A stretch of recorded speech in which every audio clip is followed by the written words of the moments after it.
stay on the right side of the trade using some simple moving averages. Now, we've been in a macro sell cycle.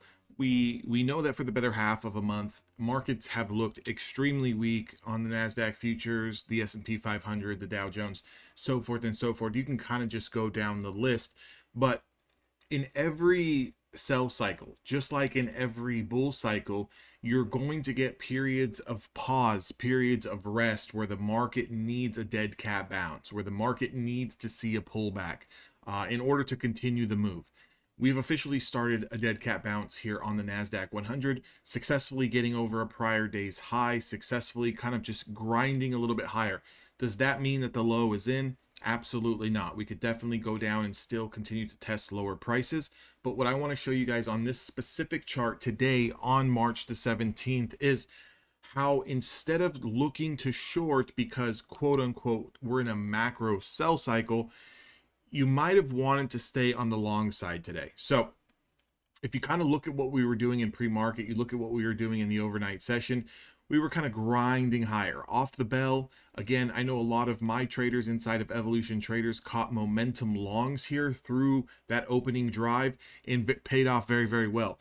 Personally, for me, I took about two trades, maybe three, third being a little bit of a scalp in and out. Of just playing that momentum to the upside, right? I mean, you could see the tape, you could see the price was visibly pushing higher. We got over that pre-market high, we got over that opening range drive level that we all look at each and every single day, and that was it, right? So I still remain in a bit of a less is more mentality, where if I can take two or three trades and walk away with a little bit of positivity off those two or three trades, I'm definitely going to walk away on the day.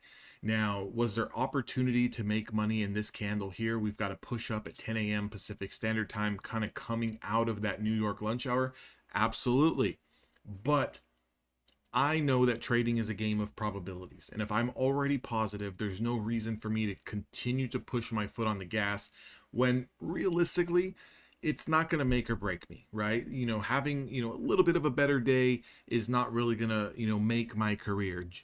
But also, I understand that let's say I go from being positive $300, $400, $500 on a day to now negative $300, $400, $500 on a day. It's going to trigger some emotional revenge where maybe it's going to cause me to start over trading. So for me, I'll sit around and I'll watch the markets all day, but I definitely have no intentions to trade them all day.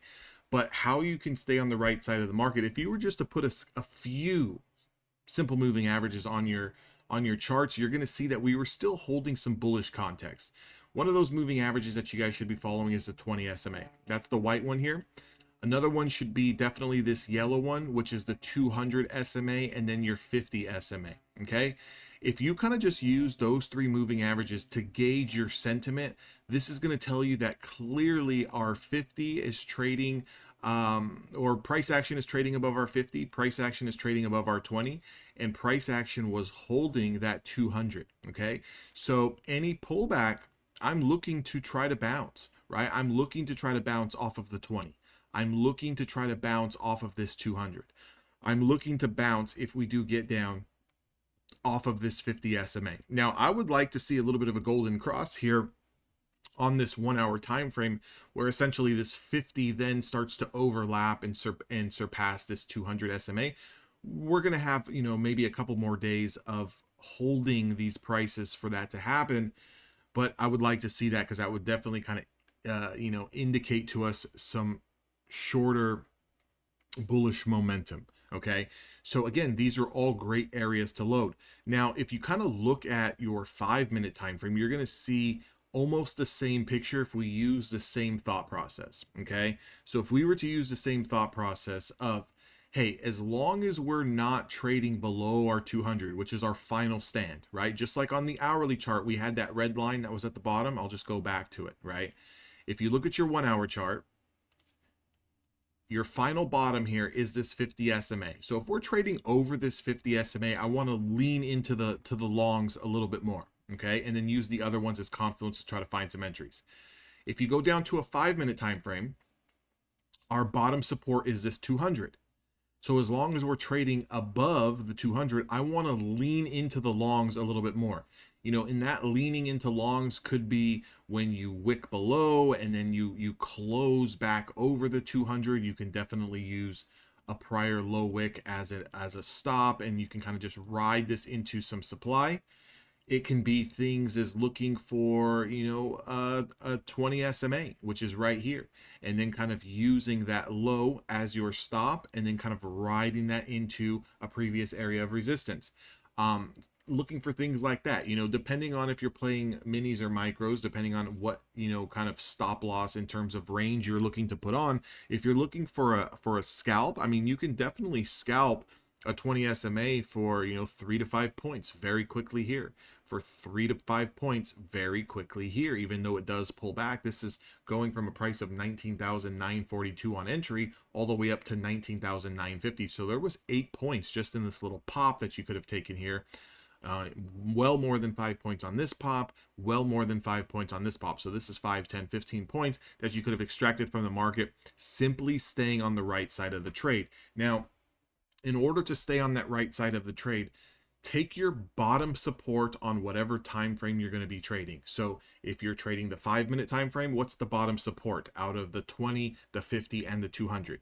In this particular case, it's the 200. So if we're trading above the 200, we're looking for long entries. Okay, we're looking for long entries. We're looking for pullbacks into support. We're looking for reclaims of those moving averages. We're looking for potential continuation, all-time high, or not all-time high, but high of day breakouts. That's what we're looking for. If you're on a 1 hour time frame, in that particular case, your bottom support was your 50 SMA. So if we're trading over that 50 SMA, I want to look to lean into those longs. Let's try to stay on one side.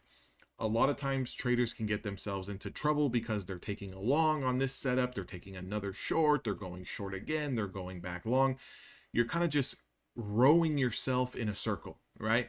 We want to kind of try to identify whatever the day's trend is. Now, again, am I saying that this is a perfect uptrending day? Absolutely not. We had a little bit of a pop. We kind of sold off. We didn't do nothing for about an hour's worth of time. And now we're starting to bounce. But all in all, macro is telling us that if we're trading over our lowest level of support from the 20, 50, and 200, you want to stay with that side. So as long as we're trading above our lowest level of support, which in this case is the 200, right? The 200 simple moving average, we want to stay leaning long. Does that mean that you wouldn't have made money short here? Does that mean that you could not have shorted here? Does that mean that you could have not played this rejection short? Absolutely not. You definitely can find scalpers who are catching these moves. You can find a scalper who took this inverse hammer for a little bit of a downturn. But I'm more on the side of things where you definitely want to be more patient in a market like this.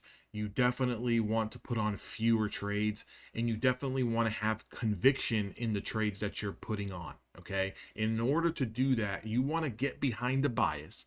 Even if that bias is going to be wrong, we want to be able to live with the results of that trade that we put on based on our bias. Now, I'm not saying to marry the bias. Now, of course, if we start, pulling all the way back down and close below this level, I'm not saying continue to go long. We can then flip our bias, but I don't want to be flipping my bias from long here, short here, long here, long here, short here. I want to kind of stay with one direction until that trend, or even if it's chopping in the consolidation, until it's confirmed, right? Either we confirm that we are going to move higher, or we confirm that we're going to move lower.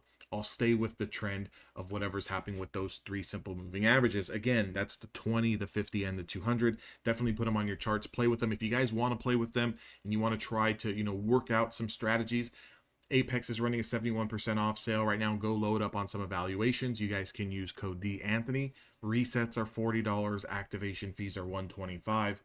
Very good deal still. I know it's not the big 90% off that everyone loves, but 71% is still a great deal. So if you guys need those accounts, you can use my code DAnthony. That's going to save you 71%. I'll see all of you guys on the next video. Make sure to like, comment, and subscribe. If you guys are looking to join Evolution Traders and get access to my course with all of my day trading strategies, as well as mindset tips and access to the inside community, definitely that link is down in the description box as well. I'll see you guys on the inside. To everyone else, I'll see you guys on YouTube.